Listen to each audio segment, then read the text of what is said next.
안녕하세요. 저는 40대 중반이 되도록 결혼을 하지 않고 있는 미혼남입니다. 하지만 외롭지도 않고 너무나 행복한 나날을 보내고 있어요. 왜냐하면 저에게는 세상 가장 아름다운 여자친구가 있기 때문이죠.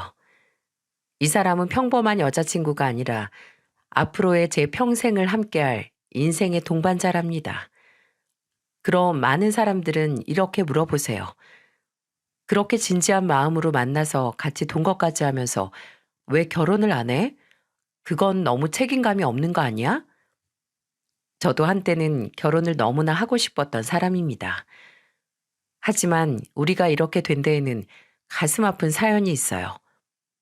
이제는 전부 극복하고 살아서 괜찮아졌기에 이 얘기를 여러분들께 나눌 수 있는 여유가 생겼지만 한때는 저희 커플, 특히 당시 제 예비 아내였던 현재의 제 여자친구를 죽을 만큼 괴롭혔던 일이었는데요. 혹여나 꿈에서라도 다시는 그런 일이 되풀이되지 않기를 바라며 이 글을 적어봅니다. 제 예비 아내는 친구의 결혼식장에서 처음 만났습니다. 오랜 시간 친하게 지냈던 동창이 장가 가는 날이었는데 사실 결혼식 당일에는 얼른 다녀와서 남은 주말 내내 게임할 생각밖에 없었죠. 그런데 왜 그런 거 있지 않습니까? 식이 다 끝나고 사진 촬영할 때 신부가 자신의 친구들이랑 사진 찍는 거요. 그때 신부의 친구들 중 딱 한 사람이 눈에 박혔는데 그게 바로 제 예비 아내였어요. 아내는 눈이 정말 맑고 순수해 보이는 정말 청순한 스타일이었죠. 식사 시간에도 저는 그쪽 테이블에서 눈을 뗄 수가 없었습니다.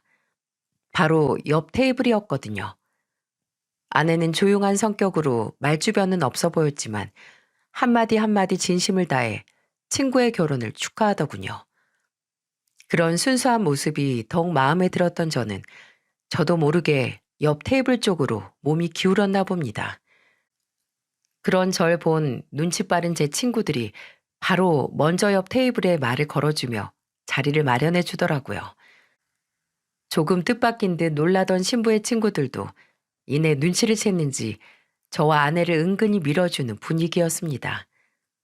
덕분에 자리가 끝나고 전 용기를 내어 그녀의 전화번호를 따낼 수 있었죠. 그렇게 만나게 된 예비 아내 이름은 미정이었습니다. 성까지 전부 밝히긴 어려우니까 편의상 미정이라고 부를게요. 저는 미정이의 번호를 따자마자 바로 다음 주말에 약속을 잡아 만났어요. 함께 밥도 먹고 영화도 보는데 그 전에 잠깐 스치던 다른 여자들과는 비교도 안 될 정도로 느낌이 좋았고 말도 너무 잘 통하는 거 있죠? 오늘 영화 진짜 재밌지 않았어요? 진짜 딱 제가 좋아하는 공포 그 자체였어요. 맞아요. 저는 그냥 의미 없이 놀래키는 장면만 많은 거 말고 이렇게 스토리가 탄탄한 게 좋아요. 보통 여자들은 이런 영화 너무 잔인해서 안 좋아하지 않아요? 맞아요. 제 주변에도 다 이런 영화는 싫어해요. 그런데 저는 안 그래요. 제가 이런 공포 영화 진짜 좋아하는데 같이 볼 사람이 많이 없다는 게 너무 아쉬운 부분이에요. 그럼 앞으로 저랑 많이 보러 다니면 되겠네요. 특이한 영화 취향부터 심지어 식성까지 비슷해서 너무 즐거운 시간을 보냈죠. 저와 미정이가 데이트를 했다는 소식은 친구들 사이에서도 빠르게 퍼져갔습니다. 신혼여행을 다녀온 친구네 부부도 한국에 들어오기 전 소식을 들었을 정도니까요. 그런데 2주 뒤에 귀국한 친구가 저를 만나더니 살짝 애매한 반응을 보이는 겁니다. 하지만 저는 그때 그 친구가 그냥 피곤해서 반응이 크지 않은 줄 알았어요. 이후로도 신랑 신부의 친구들이 다 같이 만나는 자리가 두어 번 더 있었는데 그때마다 미정이를 지켜보니 정이 많아서인가 사람들을 굉장히 잘 챙겨주더라고요. 오래 만난 친구더라도 말도 예쁘게 하고 행동 하나하나에 세심한 배려가 돋보였어요. 그런데 친구놈이 잠깐 담배 피러 같이 나와서는 대뜸 이러는 겁니다. 야, 그 친구 적당히만 만나고 진지하게 만나지 마. 뭐? 왜? 그냥 네 주변에 더 좋은 여자들 많을 거 아니야. 우리 나이에 적당히가 어딨냐? 그리고 왜 갑자기 내 연애에 참견을 해? 친구는 말할까 말까 머뭇거리는 것 같더니 이내. 아내한테 들었는데 그 집안이 좀 별로래. 너 걱정해서 하는 말이잖아. 내가 그동안 연애할 때 이런 말 한 적 있냐? 라며 본인도 이런 말 하는 게 내키지 않는다는 듯 서둘러 다시 집 안으로 들어가더라고요. 저는 오히려 자기 친구에 대해 그런 식으로 말하는 친구의 아내, 그리고 그걸 또 곧이곧대로 전달하는 친구가 더 별로였어요. 그래서 친구의 말은 깡그리 무시하고 만남을 이어나갔죠. 만나면 만날수록 더 좋아지기만 하는데 친구 말이 신경이나 쓰였겠습니까? 결국 사귀는 사이가 된 저희는 만난 지 얼마 안 된 커플이라는 게 믿어지지 않을 만큼 천생연분이라는 말이 딱 맞을 만큼 가까워졌어요. 문제는 그러다 보니 너무나 빨리 미정이의 불행을 직관하게 된 것이었죠. 그건 그때까지 살면서 제가 겪어본 어려움들과는 비교도 안 되는 아예 새로운 차원의 문제였어요. 처음엔 미정이가 대기업 사원이라서 생활도 굉장히 여유로울 줄 알았는데 알고 보니 집에서 소녀 가장 역할을 하고 있더군요. 그런데 그냥 단순한 소녀 가장이 아니었던 거죠. 언제 한번 저희가 같이 밥을 먹고 있는데 갑자기 미정이가 자기 아버지한테 전화가 오더라고요. 미정이는 자리를 피해 밖에서 전화를 받았지만 가게 안이 너무 조용했던 터라 소리가 전부 들리고 말았습니다. 큰딸, 아빠 통장으로 지금 100만 원만 빨리 보내봐라. 100만 원? 아니, 내가 그런 돈이 어딨어요. 잔말 말고 보내. 이번 주에 월급 받았을 거 아니야. 내가 모를 줄 알아? 다 알고 있으니까 당장 보내라. 저번 달에도 150만 원이나 가져가 놓고 뭐가 또 100만 원이에요. 제가 지금 돈이 남아있을 거라고 생각해요? 아빤 나한테 연락하면 돈 달라는 것밖에 없어요? 이 년이 말하는 게 진짜? 너 제대로 혼나고 싶어? 지금 당장 보내지 않으면 이따 집에서 어떻게 되는지 두고 봐. 알겠어? 지금 바로 보내. 이런 식의 통화를 하더라고요. 저야 저희 부모님이 경제적인 능력이 되셔서 아무래도 남들보다는 조금 여유 있게 살아온 편입니다. 하지만 아무리 그래도 자식한테 저렇게 협박하듯이 맡겨놓은 돈 찾아가듯이 요구하는 부모는 살면서 처음 봤어요. 통화를 마친 미정이가 돌아오자 제가 오히려 더 안절부절하며 눈치를 보게 되었어요. 저 무슨 일 있어? 안 좋은 전화야? 아니야. 아무것도 아니야. 얼른 마저 먹자. 다 식겠다. 살펴보니 그런 부분을 숨기고 싶어 하는 것 같아 저는 더 묻지 않고 넘어갔죠. 아무리 가까워졌어도 사귄 지 1년도 안 된 사이에 가정사까지 캐물을 수도 없는 노릇이고 말입니다. 그런데 그런 일들이 갈수록 점점 더 심해지는 겁니다. 데이트를 하면 거의 2번에 1번 꼴은 전화를 해서 돈을 내놓으라고 생떼를 부리더라고요. 다른 여자들은 연애 시작하면 얼굴도 화사해지고 예뻐진다던데 미정이는 달랐습니다. 오히려 점점 더 안색이 안 좋아지는 게 눈에 훤히 보였죠. 사귄 지 한 4, 5개월쯤 되었을 때였던 것 같습니다. 그날도 데이트 도중 밖에 나가 전화를 받고 온 미정이는 거의 울상이었어요. 저는 진지하게 여자친구를 붙잡고 물어보았죠. 미정아, 무슨 일 있는 거 아니야? 요즘 안색이 너무 안 좋아 보여서 걱정돼서 그래. 아니야, 일은 무슨 일. 나 괜찮아. 나는 정말 너랑 진지하게 만나고 있는 건데 너 힘든 일 있는 거 그냥 두고 볼 수 없어서 그래. 나한테는 솔직하게 털어놔주면 안 될까? 힘들면 나한테 의지해도 돼. 제발 힘든 일 있으면 털어놔줘. 그랬더니 그 예쁜 눈에서 닭똥 같은 눈물이 펑펑 쏟아지는 겁니다. 그리고 저에게 아주 충격적인 이야기를 꺼내놓기 시작했어요. 알고 보니 그 집 부모는 큰딸이 대기업에 다니는데도 한 번도 남자친구를 만나지 못하게 하고 매달 힘들게 일해서 벌어오는 월급의 50% 이상을 뜯어가는 사람들이었습니다. 그뿐만 아니라 예비 처가의 보험료도 6, 70만 원씩이나 들어놓고 전부 큰딸 앞으로 청구해 놓았더군요. 또 미정이는 여동생이 하나 있었는데 작은 딸 뒤치다꺼리에 드는 비용까지 전부 다 미정이가 내게 했고요. 아니, 동생분은 일 안 하셔?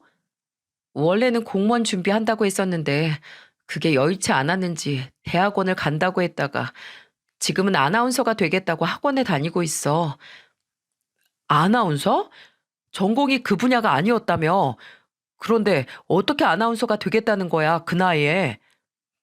요즘에는 나이 제한도 많이 풀렸고 학원만 다니면 다 될 수 있다면서 자기도 충분히 할 수 있을 거래. 그러니까 결론적으로 생활비에 용돈, 게다가 다 큰 성인이면서 제 앞가림도 제대로 못하는 둘째 딸 키우는 비용까지 전부 미정이가 부담하고 있었던 겁니다. 게다가 최근에는 너 요즘 왜 이렇게 돈을 안 주려고 하냐? 왜 집에 늦게 들어오냐? 연애하는 거 아니냐며 화장품에 돈 쓰는 것 하나하나 꼬투리를 잡았다고 합니다. 기집애가 바람이 들었네 만에 그 남자가 너 평생 책임질 것 같냐? 너 걷어주는 건 친부모인 우리밖에 없다. 뭐 이런 소리를 하면서요. 미정이는 이 모든 이야기를 털어놓으며 사는 게 너무 힘들다고 펑펑 울었습니다. 이런 집안 환경을 저에게 들키면 제가 정이 뚝 떨어질까봐 얘기도 못했다고 하더군요. 저는 그런 그녀를 안아주면서 절대로 집안일로 떠나는 일은 없을 거라며 안심을 시켜줬어요. 그리고 이 일을 어떻게 해결해야 할까 고민이 되어 마음이 무거워졌습니다. 하지만 예비 처가가 행동하는 꼴을 보니 이건 고민하고 말고의 문제가 아니었더라고요. 한 번은 둘이 같이 있다가 잠깐 미정이가 화장실을 다녀오는 사이 미정이 폰으로 오는 문자를 본 적이 있었어요. 뭔가 띠링하고 울리길래 반사적으로 봤던 저는 내용을 보고 깜짝 놀랐어요. 명동에 있는 유명한 백화점에서 무려 700만 원짜리 명품 가방을 누가 카드로 긁은 겁니다. 바로 예비 처제였죠. 생활비로 쓰라고 집안 식구들에게 만들어준 카드로 공부는 안 하고 쇼핑이나 다니고 있었던 겁니다. 말로만 들었을 때도 심각성을 느꼈지만 실제 결제 문자를 보니 더 확실하게 심각한 문제임을 깨닫게 되었어요. 잠시 후 돌아온 미정이는 그 내용을 보고 큰 충격을 받았습니다. 한마디로 난리가 났죠. 동생에게 아무리 전화를 해도 받지 않아 엄마에게 전화를 거니 받으시더군요. 그 와중에도 통화는 기어코 내 앞에서 하지 않고 나가서 했어요. 그치만 제가 조용히 따라가서 들어보니 엄마가 줬어? 카드 엄마가 줬냐고. 미쳤어 지금? 애가 지금 백화점에서 700만 원을 긁었어. 700만 원을. 그것도 가방 하나 샀는데 그 돈을 내가 어떻게 갚냔 말이야. 나는 뼈 빠지게 일하면서도 10만 원 넘는 가방 한 번 사본 적도 살 생각도 해본 적이 없어. 그런데 700만 원. 내가 딸이야? 어? 나 이 집 딸 맞냐고. 차라리 날 죽여. 왜 이렇게 날 괴롭히는 거야? 언제까지 내가 돈 버는 기계처럼 살아야 하냐고. 어? 언제까지 나한테만 의지해서 살 건데 난 뭐 안 힘든 줄 알아? 도대체 나한테 왜 이러냐고. 나한테만. 그렇게 순하디 순한 사람이 가슴을 쥐어 뜯으면서 울분을 토하고 있더라고요. 그렇게 부르짖었는데도 원하는 대답을 해주진 않았는지 그쪽에서 뭐라 큰 소리 내는 것만 들려오더니 전화가 뚝 끊어져 버렸습니다.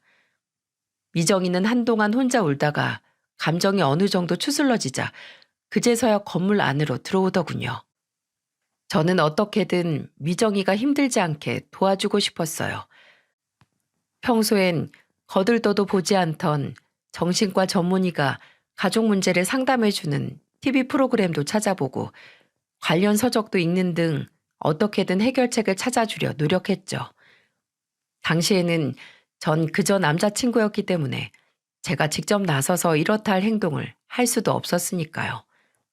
그런데 이 집 사람들, 아니 사람만도 못한 빈대들은 오래 보면 오래 볼수록 기가 차더라고요.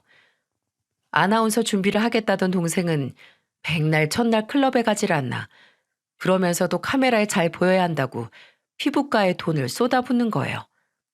공부 따위는 한 글자도 하지 않는 게 분명했어요. 아내는 그 나이치고는 연봉이 꽤 높은 편이었어요. 월급이 일반인들과는 확연히 달랐죠.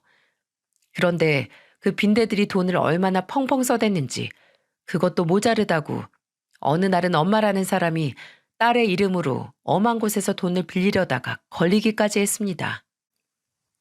저희 쪽에 5천만 원 대출 신청하셨는데 이거 본인 맞으세요? 네? 뭐라고요? 아니에요. 그거 저 아니에요. 어머니분이 오셔서 대출 신청을 하셨던 것 같아요. 그런데 저희는 대리인 증명서 없으면 직계 가족이라도 대출 안 되세요. 받으시려면 본인이 직접 신청하셔야 합니다. 저 절대 대출 받을 일 없어요. 절대로요. 죄송한데 다음에도 절대 받아주지 마세요. 이런 일이 있으면 또 나가서 통화하고 또 펑펑 울고 그리고 돌아오면 저는 달래주고 하는 일이 정말 무한히 반복되는 것만 같았습니다. 게다가 이 사람들은 단순하게 사치만 부리는 것이 아니었어요. 아주 다양하고 악질적인 방법으로 정말 어떻게 하면 돈을 펑펑 쓸 수밖에 없을까 연구하는 사람들 같았다니까요. 저랑 사귄 지 1년이 좀 넘어가던데 아빠라는 사람은 술 먹고 음식점에서 시비가 붙어 치고받고 싸웠답니다. 그것도 벌건 대낮에 연락이 와서는 딸, 큰딸, 와서 아빠 좀 구해다오. 빨리! 라고 고래고래 소리를 지르며 불러낸 겁니다.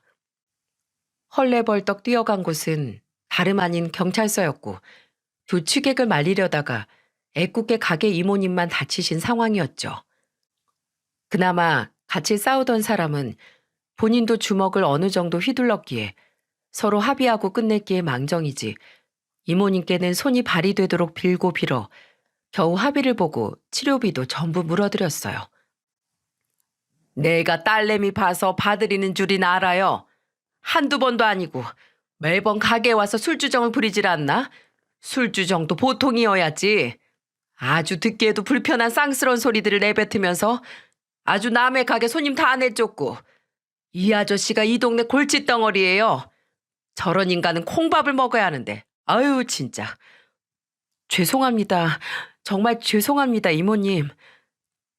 그러는 동안에는 만취해서 속편히 코골고 자던 예비장인은 술이 깼는지 일어나서는 자기 아프다고 큰딸에게 병원비 내놓으라고 진상을 부리는 게 아니겠어요?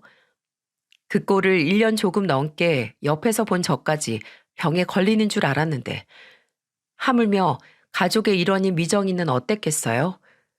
저는 정말 진지하게 결단을 내려야만 했습니다. 물론 주변 사람들은 그 누구도 저희 관계를 응원하지 않았을 겁니다. 이러한 일들이 반복되면서 제 친구들도 조금씩 다는 아니더라도 얼추 상황을 짐작하는 듯 했고 그래서인지 은근슬쩍 다른 여자도 만나보라는 식으로 얘기를 건네곤 했으니까요. 하지만 착하디 착한 미정이가 잘못한 거라곤 그런 집안에 태어난 거 그거 하나뿐이었어요. 그러니 어떻게 제가 미정이를 버릴 수가 있겠어요? 저는 결심했습니다. 그 거지 같은 소굴에서 미정이를 구해주기로요. 저는 최선을 다해 성대한 프로포즈를 해줬고 그걸 본 미정이는 또 하염없이 눈물만 흘렸어요. 태어나서 누가 날 이렇게 위해준 적은 없었는데 정말 고마워. 그리고 너무 사랑해. 남한테서 이런 감정을 느껴본 적은 난생 처음이야. 다들 항상 나한테 뭘 바라기만 했지 나한테 뭘 해준 적은 없었는데 그래서 난 내가 남들한테 뭘 줘야 하는 게 당연한 걸로 생각하고 살았어. 그런데 이렇게 나를 보듬어주고 내 상황을 같이 아파해주는 사람이 나타날 줄은 꿈에도 몰랐어. 앞으로도 계속 내가 곁에서 있어줄게. 이제 힘든 일 있으면 나한테 기대도 돼. 그런데 우리 가족들 알잖아. 그래도 괜찮은 거야? 내가 미안해서 어떡해. 뭐가 미안해. 네가 잘못한 건 아무것도 없어. 괜찮아. 저희는 그렇게 어렵게 결혼을 하기로 하고 본격적인 결혼 준비를 하게 되었습니다. 예비 처가댁에 인사를 드리러 갈 때는 저도 마음을 단단히 먹고 갔어요. 하지만 아니나 다를까 첫 시도 때는 집안 문턱도 못 밟아보고 그대로 쫓겨났죠. 어디서 굴러들어온 놈이? 어디서 감히 내 딸을 훔쳐가려고? 나가! 우린 이 결혼 절대 반대다. 절대 내 딸 너 못 줘! 어느 정도는 예상한 일이었습니다. 예비 장인 장모가 이렇게까지 노발대발하는 이유는 단 하나, 자신들의 돈줄을 빼앗길 것 같아서였어요. 아들도 아니고 딸이 시집을 가는 거라 자칫하면 그동안 의지하던 돈줄이 끊길 확률이 높으니까요. 저에게 소금까지 뿌리며 바락바락 저를 내쫓던 예비 장인 장모는 그 이후에 제가 선물로 보낸 고급 술과 명품 가방에 손바닥 뒤집듯 태도를 바꾸더군요. 뭐 저도 그런 선물을 보내고 싶어서 보낸 건 아니었지만 당시엔 일단 결혼의 꼬림부터 해야겠다는 것이 목표였기 때문에 어쩔 수 없이 쉬운 길을 선택한 거였어요. 역시 두 번째 방문 땐 쉽게 집 안으로 들어갈 수 있었습니다. 예비 장인 장모는 제가 들어가자마자 인사도 하는 둥 마는 둥 호구조사부터 시작하더군요. 자네 직업은 뭔가? 명함 하나 줘보게. 네, 여기 제 명함입니다. 그래. 이런 회사에 다니는구먼. 뭐 나쁘진 않은데. 그럼 부모님은 뭐 하시고? 우리 미정이 만난 지는 얼마나 되었나? 부모님은 소유하고 계신 건물이 있어서 관리 중이시고 미정이 만난 지는 1년 좀 넘었습니다. 부모님이 건물을 소유하고 있다고? 그래? 뭐 그건 나중에 자세히 얘기하도록 하고 일단 본론부터 짚고 넘어가지. 자네 결혼하고 나면 우리한테 한 달에 200만 원씩 보내줄 수 있겠나? 네? 200만 원이요? 그래, 200만 원. 자네가 모르나 본데 우리 미정이가 이 집안의 가장이야, 가장. 지금 미정이가 이 집에 매달 최소한 200만 원은 꼬박꼬박 가져다 주는데 그게 갑자기 딱 끊기면 안 되지 않겠나? 그러니 딱 200씩만 보내주게. 내 더는 안 바라겠네. 어쩜 큰딸이 가장이라는 소리를 저렇게 자랑스럽게 얘기할 수 있는지 순간적으로 치가 떨리더라고요. 하지만 저는 꾹 참고 정중하게 대꾸했어요. 죄송하지만 그건 좀 어려울 것 같습니다. 저희도 저희 생활이 있는데 한 달에 200만 원이 어디 작은 돈도 아니고 어떻게 매달 보내드립니까? 저는 그 돈 우리 가족을 위해 쓰겠습니다. 저희 둘이서 예쁘게 잘 살아가는 모습 보여드리는 것도 큰 효도라고 생각해요. 그러니 그런 돈 바라지 마시고 저희가 서로 아끼며 살아가는 모습만 지켜봐 주시면 감사하겠습니다. 뭐? 우리 집 귀한 딸 데려가면서 그 정도도 못 해준단 말인가? 그런 도둑놈 심보가 어디 있단 말인가? 안 되겠네. 자네 같은 사람한텐 우리 딸 절대 못 주네. 나가! 당장 나가! 저는 그렇게 또 쫓겨나게 되었습니다. 미정이를 통해서 보기만 하다가 실제로 대면해 보니 예비 장인 장모는 고집이 정말 보통이 아니더라고요. 그 짧은 순간에도 제 머리 끝부터 발끝까지 옷이며 시계며 타고 온 차까지 전부 견적을 내느라 바쁜 눈동자들이란. 그 집 가족들이 어떻게 나오든 저는 신경도 쓰지 않았어요. 그리고 예정대로 약속한 날짜에 미정이를 저희 부모님께 소개시켜드렸죠. 저희 부모님은 미정이와 오랜 시간 깊은 대화를 나누셨습니다. 아무래도 제가 사전에 설명드린 부분 때문에 부모님 입장에서도 걱정이 좀 되셨나 봐요. 그런 집안인데 장가가도 괜찮겠어? 아니 사람 볼 때 가정 환경이 제일 중요한 건데 애가 너무 착하고 물러 터진 것도 마냥 장점은 아니야 아들. 네 엄마 말이 맞다. 사람이 책임감도 중요하지만 아닐 땐 단순히 끊어내고 결단을 가지는 것도 중요한데 네 말만 들으면 그 애는 자기 가족들한테 너무 휘둘리는 것 같아.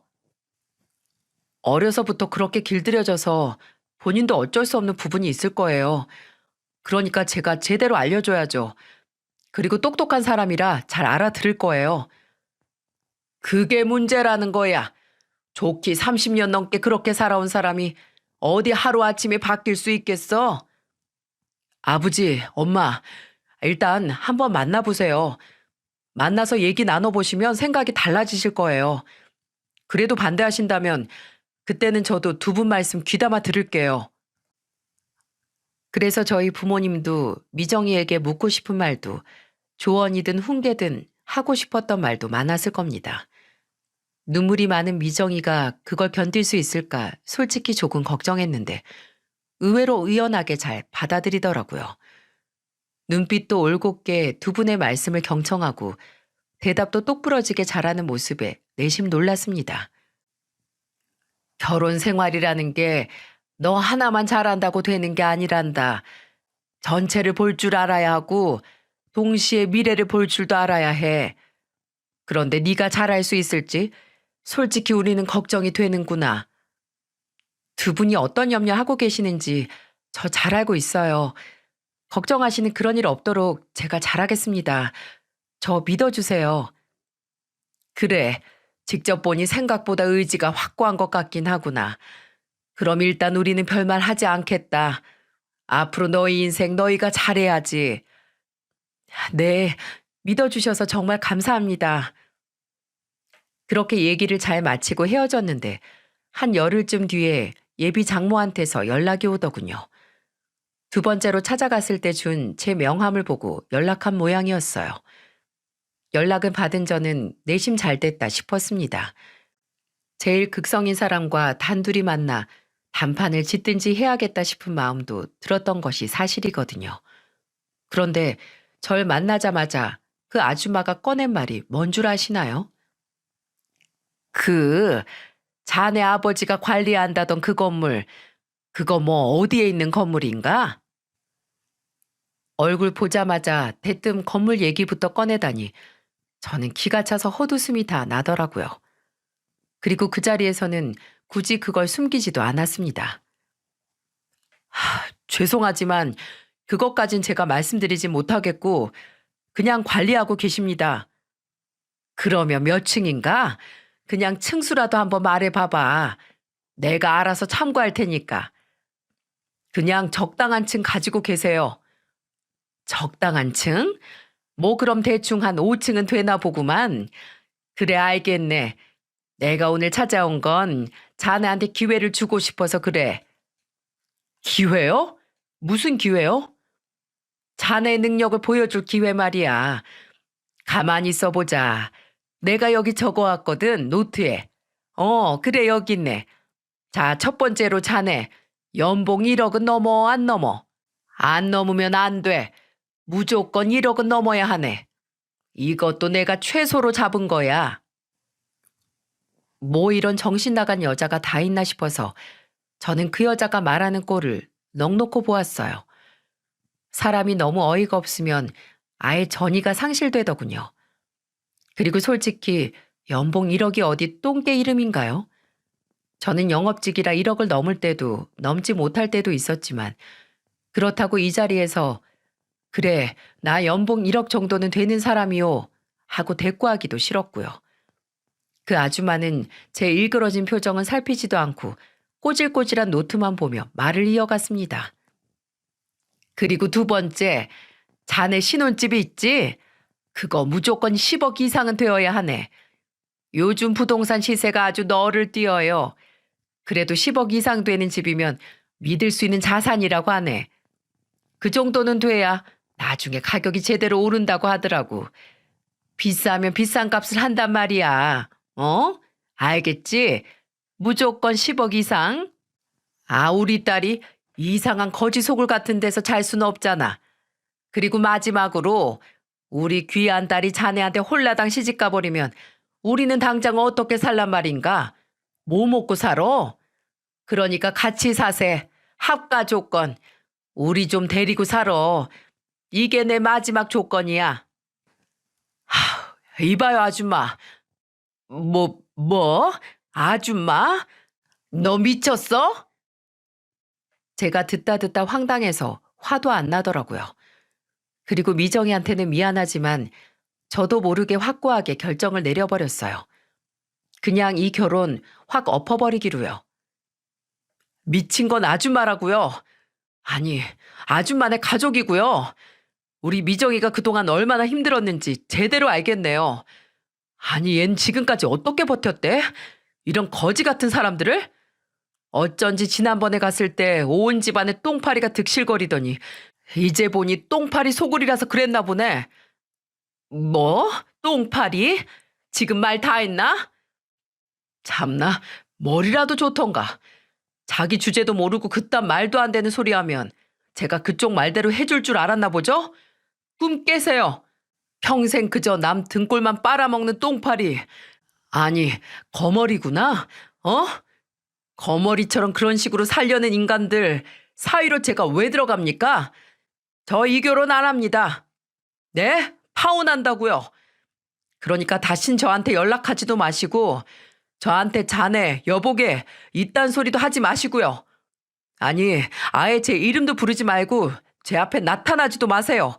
아시겠어요? 지금 이후로 다신 찾아오지 마시라고요. 어이가 없어서 웃기지도 않네. 어우, 시간 아까워. 짜증나. 그렇게 할 말 다 쏟아내버리고 저는 나와버렸어요. 제 말에 놀라서 어버버하던 그 늙은 여우 같은 여자는 잠시 뒤 헐레벌떡 제 뒤를 따라오더군요. 아, 이봐, 자네 정말로 결혼을 안 하겠다고? 결혼 안 해? 아, 안 한다고요. 안 해요. 그리고 그렇게 부르지 말라고요. 아니, 사랑한다며 내 딸이 좋아서 그렇게 죽고 못 산다고 하지 않았나? 됐고요. 저는 절대 결혼 안 합니다. 그러니까 그만 따라오세요. 정말로 안 할 건가, 결혼? 저는 더 말도 섞기 싫어서 대충 손만 휘적휘적거리고 회사 안으로 들어와 버렸죠. 저런 여자가 계모가 아니라 친엄마라니.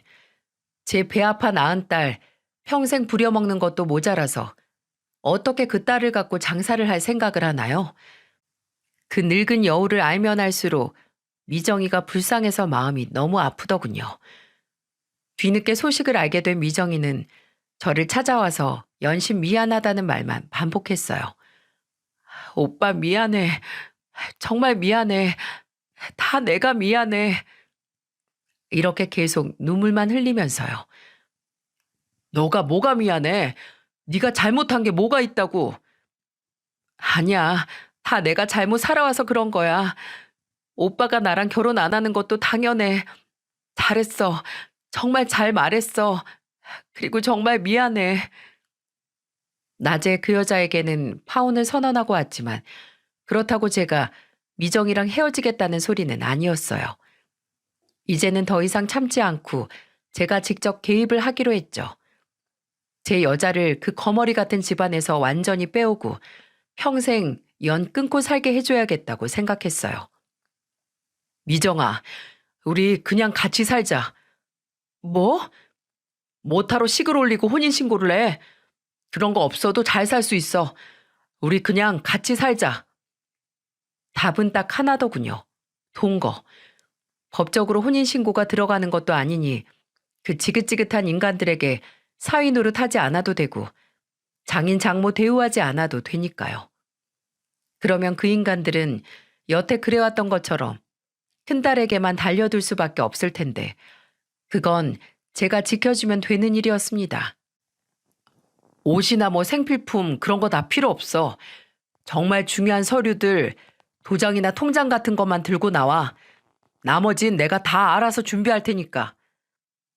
말만 그런 게 아니라 저는 정말로 며칠 뒤 살고 있던 전셋집을 빼서 둘이 살 집을 구해 바로 계약했어요.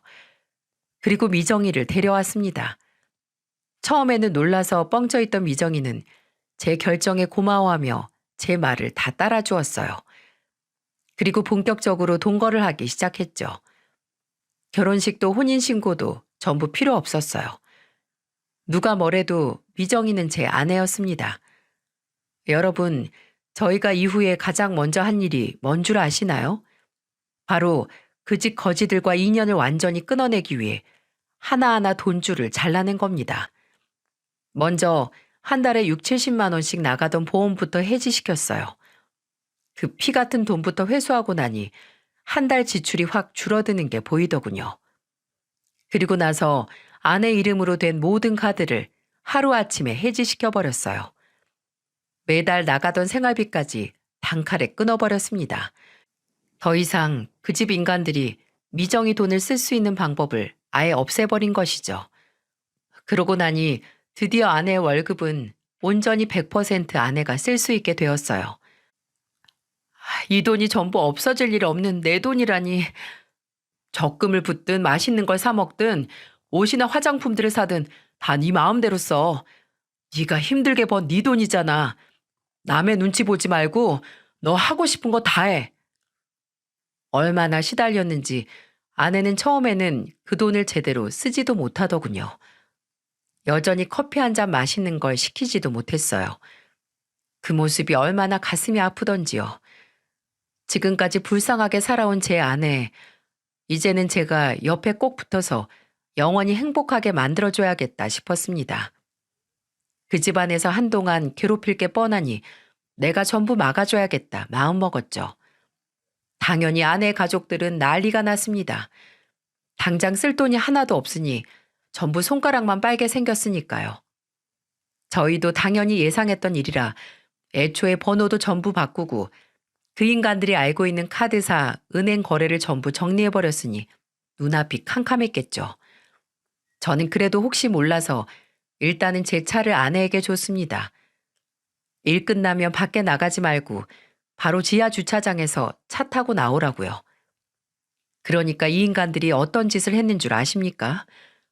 예전에 준 명함, 제가 미쳤지. 명함을 괜히 줬다니까요. 제 회사 앞에서 하루 종일 죽치고 있다가 제 뒤를 미행해서 집까지 쫓아오지 뭡니까? 제가 집에 들어가려고 공용 현관 비밀번호를 누르려고 하자 어디서 튀어나왔는지 갑자기 득달같이 달려들더군요. 이봐 자네, 깜짝이야.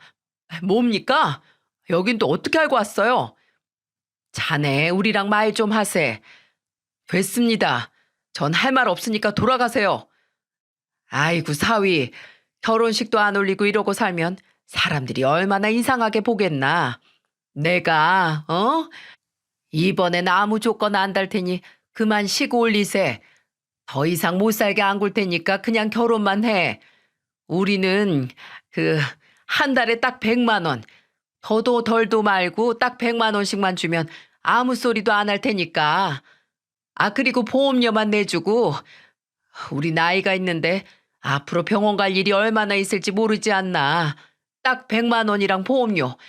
그거 말고는 더 이상 뭘 바라지 않겠네. 이 보세요 아줌마. 지금 남의 집에서 뭐 하는 거예요? 그리고 누가 누구 사이라는 겁니까? 난 당신 같은 아줌마 장모로 둔 적 없어요. 자네도 부모가 있지 않나, 이 나이에 병원비도 못 내고 그냥 아프다 죽으란 말인가? 우리나라처럼 건강보험 잘 돼 있는 나라가 어딨어요? 뻔히 다 내주고 있는데 뭔 소리예요? 그것도 못 내게 생겼으니까 하는 말 아닌가. 그리고 당장 먹고 살 돈도 없단 말일세. 그건 제 알 바 없고요. 알아서들 하세요.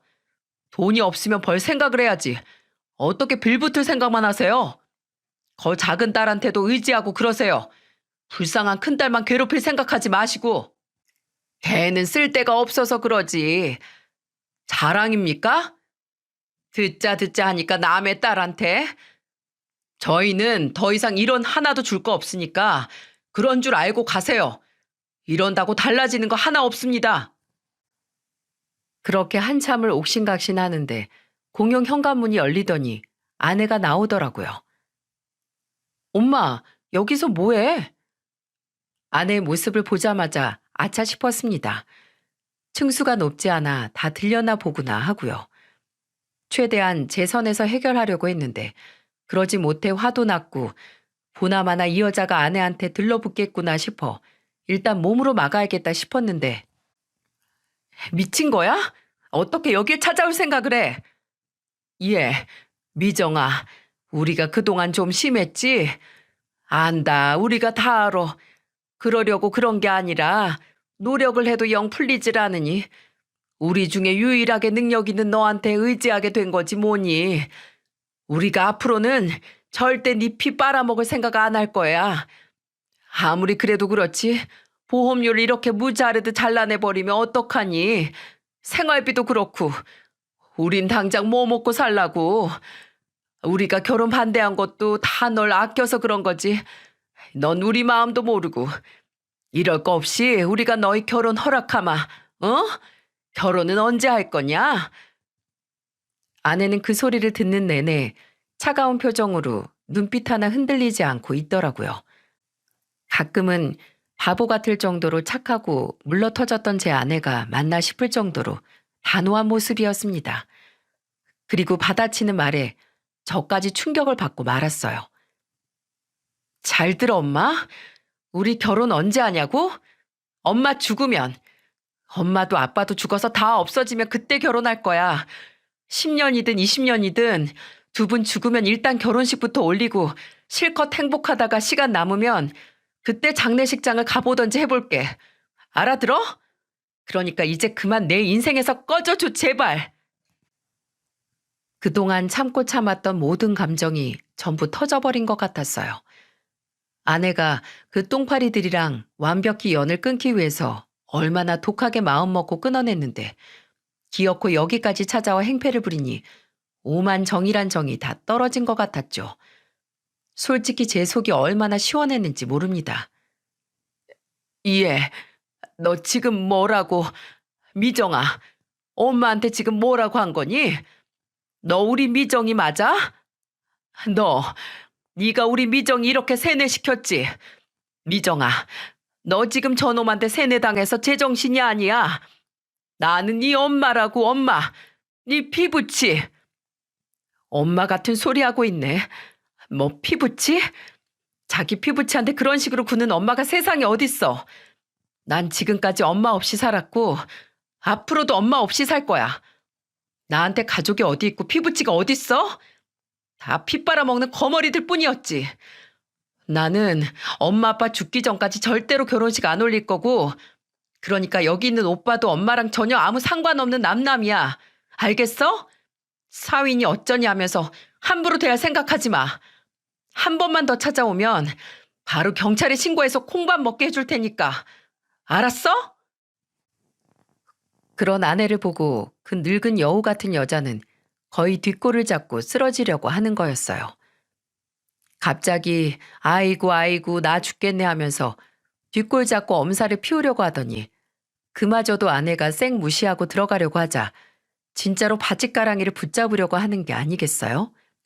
그런데 아내가 한 발 빨랐습니다.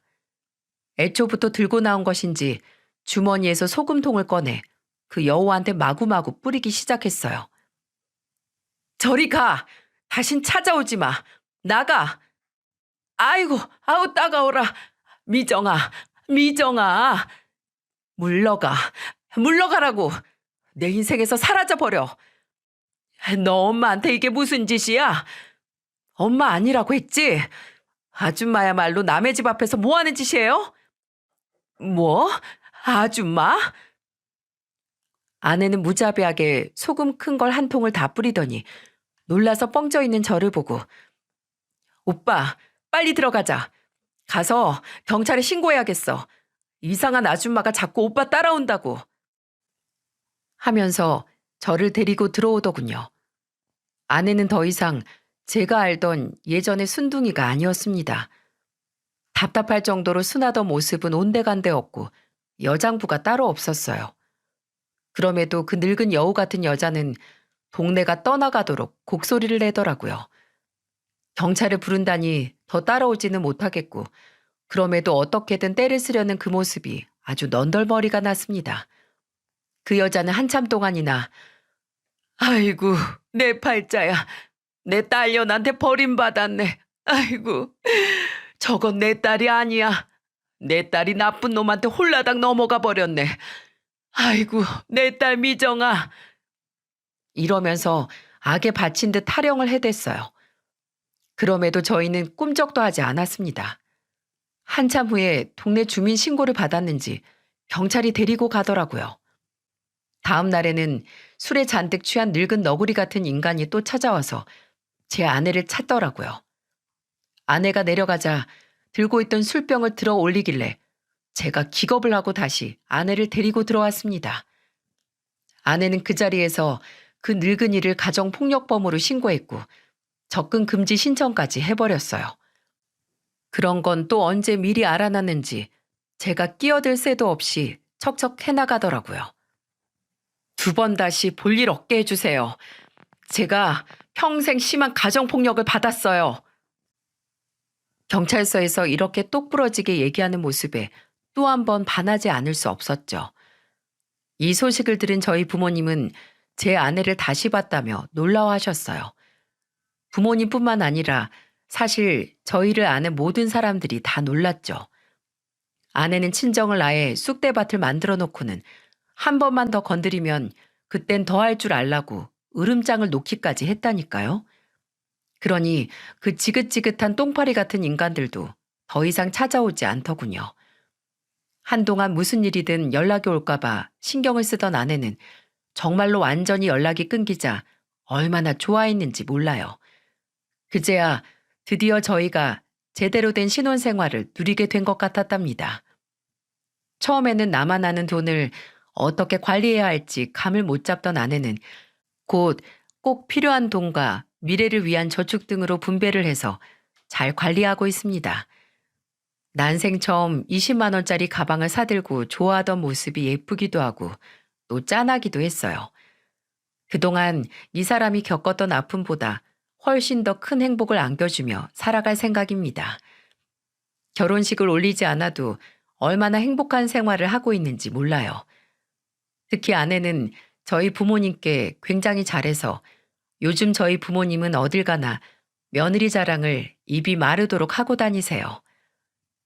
아유, 이번에 우리 며느리가 사준 가방인데, 어머, 난 그날 시간 안 돼요. 이번에 우리 며느리가 여행을 보내준다고 해서 주말에는 며느리가 찾아와서 저녁을 해주거든요. 우리 아이가 얼마나 요리를 잘하는지 몰라요. 엄마는 주변 사람들이 전부 시샘할 만큼 아내 칭찬을 입에 달고 살고 계시고요.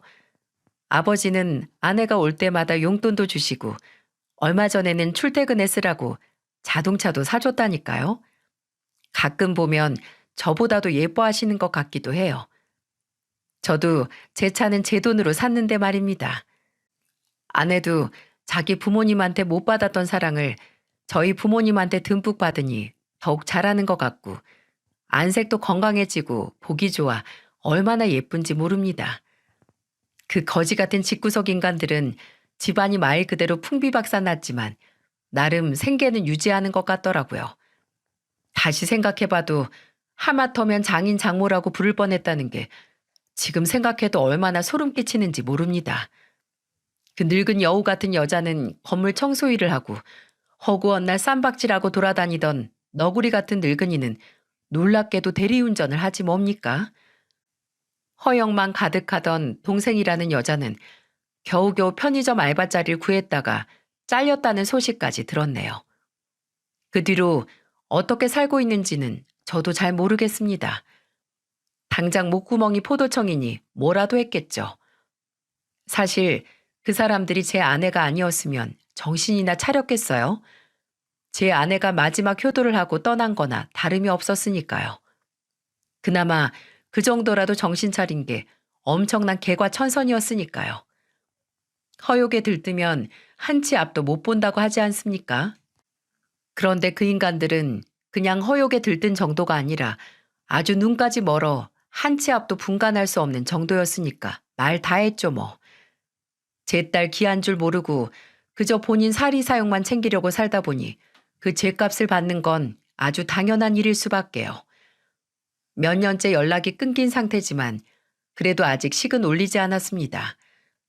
사실 요즘 너무 행복해서 아내도 저도 식을 올릴 생각이 안 나기도 하고 대신 단둘이 국내외로 여행을 많이 다녔거든요.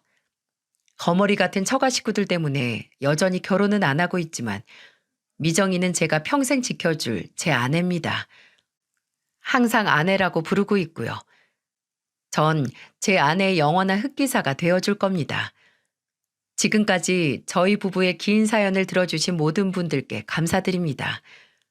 앞으로도 다른 사람에게 피해받지 않고 저희 둘이 쭉 행복하게 살 수 있도록 여러분이 응원해 주세요. 여러분들의 앞날도 항상 행복만 가득하시길 바랍니다.